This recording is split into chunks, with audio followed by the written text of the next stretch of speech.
monthly show on TV3 and the Portland Public Schools website and YouTube channel. Each month, I will interview a guest about a topic related to Portland Public Schools.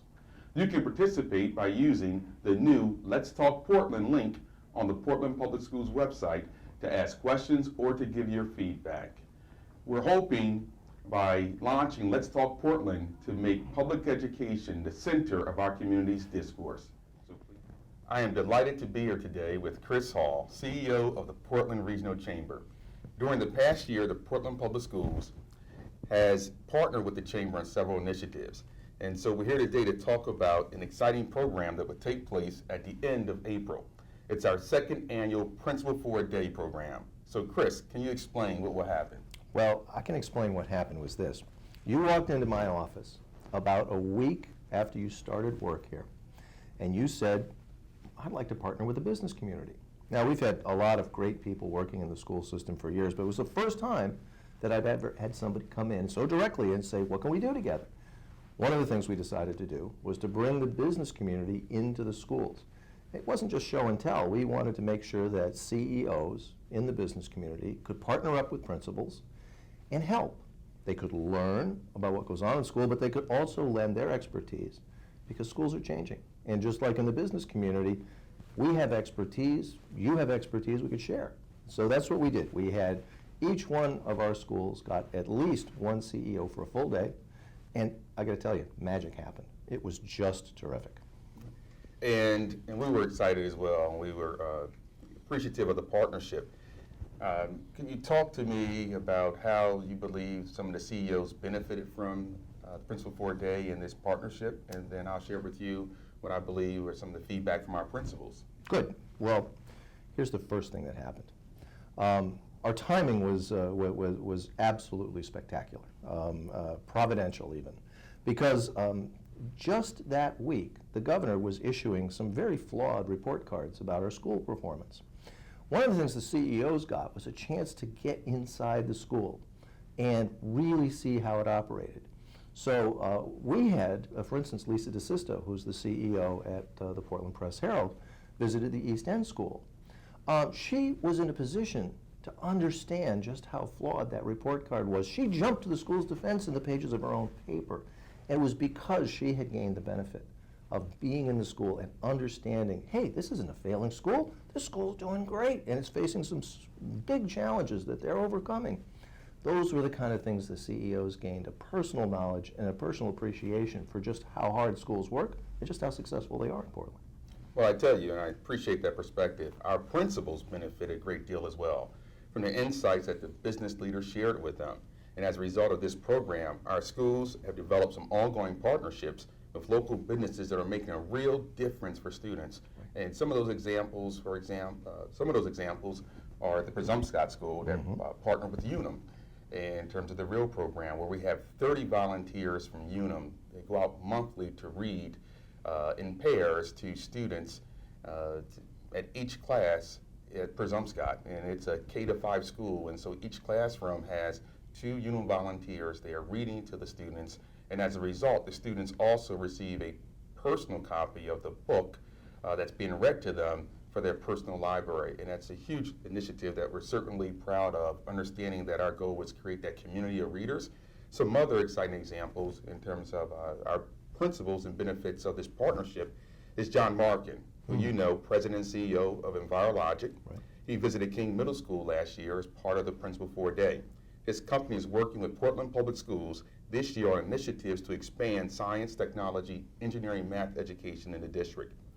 2 of our other Principal for a Day participants, Derek LaValle, a partner in Kemp Goldberg Partners, and Ron Cantor, president of SMCC, spoke at the administrative conference and retreat that we held in August.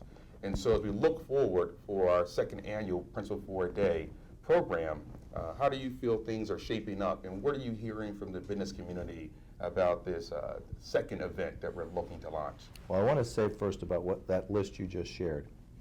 Every single example had embedded in it equity. It wasn't just about a few kids benefiting. Everything that you just said about what those companies are doing benefits every kid in every school they touch. I think it's super important that we create opportunity for all our kids, not just a few. And certainly, every kid can benefit.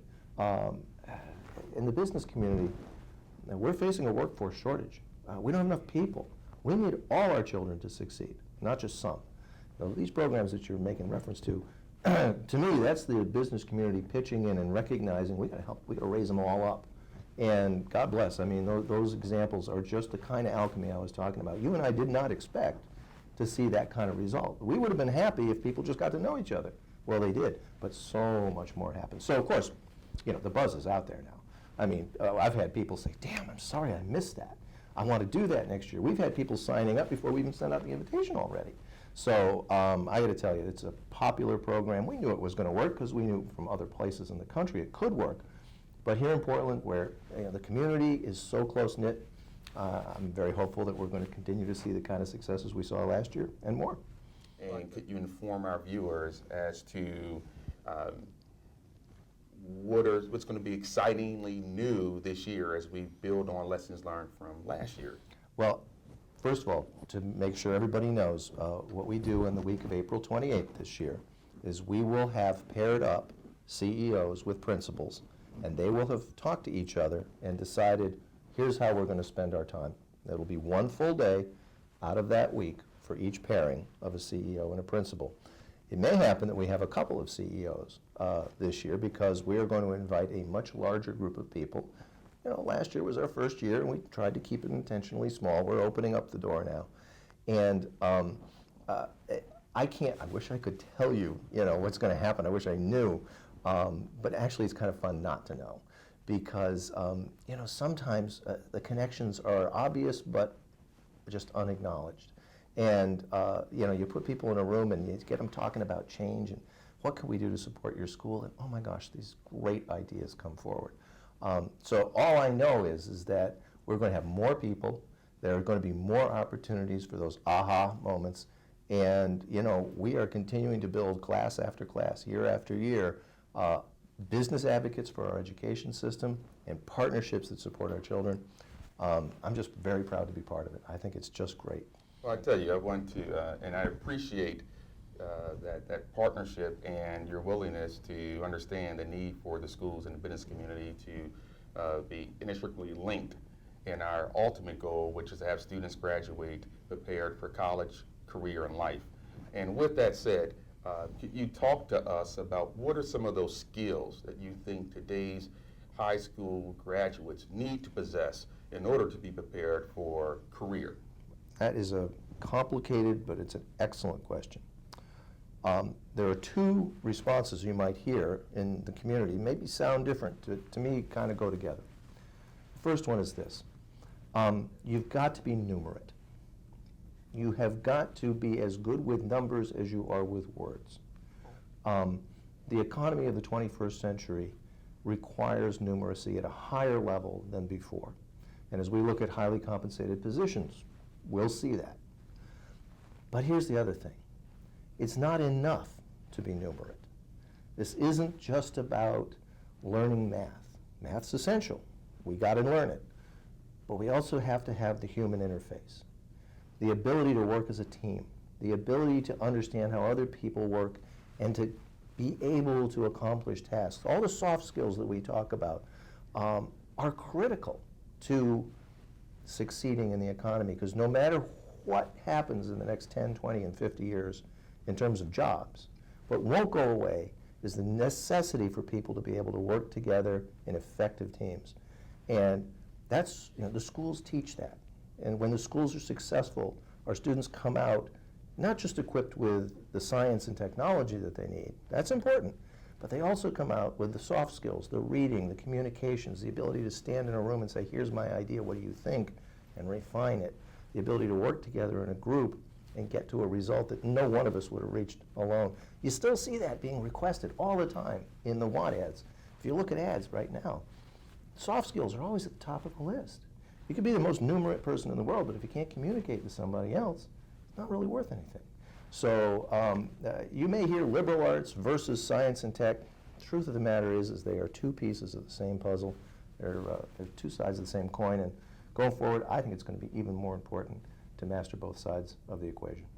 Chris, The other way that we're looking to continue to partner with the business community is really to give our students those real-world experiences before they graduate from high school.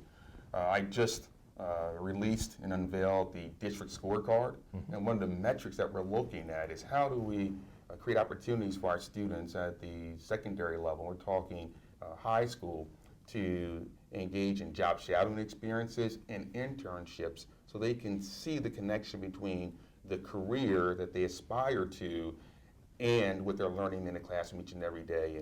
And so we have some examples of those partnerships: Maine Medical and the Doc for a Day program. We've had partnerships with Unum that's been ongoing. But what role do you see in the business community in helping us to ensure that each and every student in Portland Public Schools has a job shadowing and internship experience before they graduate?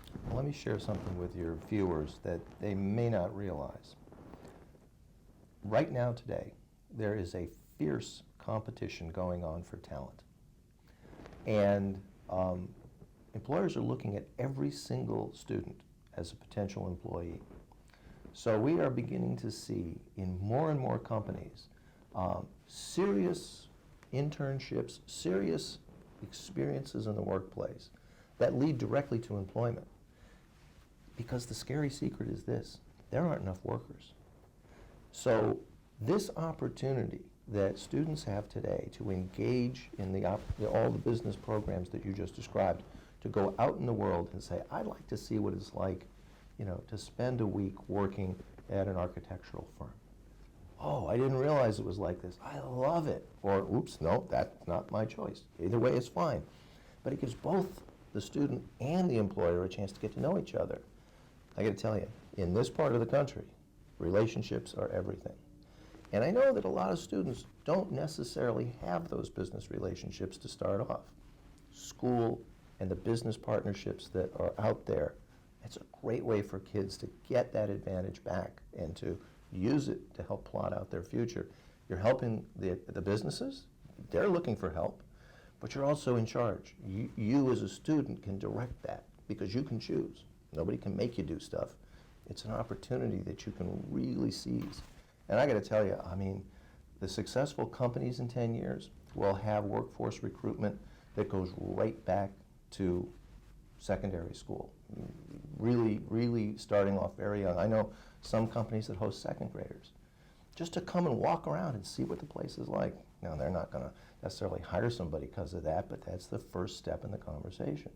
I'd encourage parents and everybody out there supporting our children to make sure that those opportunities are pursued, because really it's such a great way to get in there, find out what you like, and build the relationships that can lead to employment.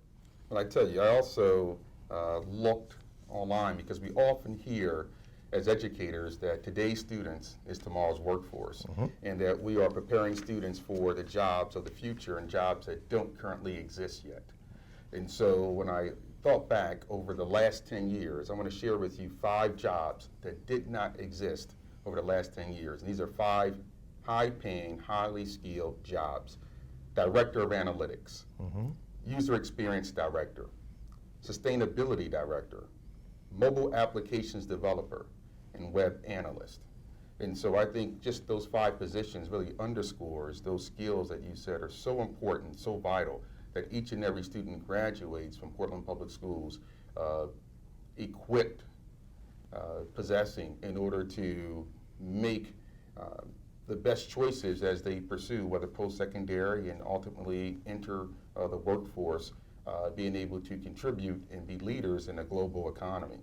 And as I say that, I want to give you the opportunity to share with us and the public what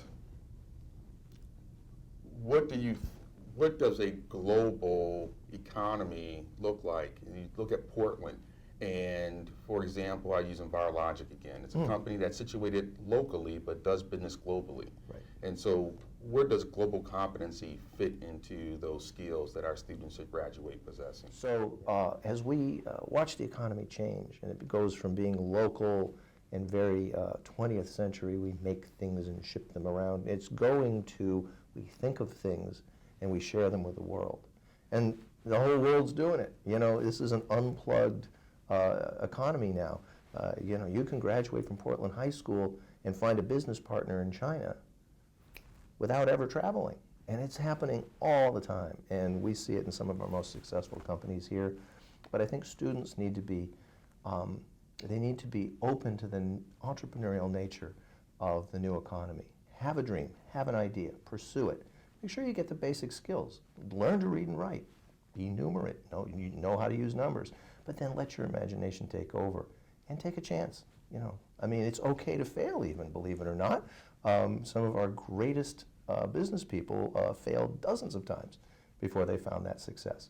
And we even have local examples of that, and it's a proud thing to keep trying, not a bad thing. So I think people should make sure that they get the skills they need. I think the community needs to support our schools every way we can to make sure that all our kids are coming out, not just with the basic skills, but with the knowledge that we support their dreams and we're going to stand with them, and they will succeed. So, in closing, I really appreciate this opportunity and certainly the continued support from the business community. And I really believe that we have a strong partnership that will continue to grow and evolve, because at the end of the day, these are all of our students, and we're invested in their success. So thank you. I couldn't agree more, Mr. Superintendent.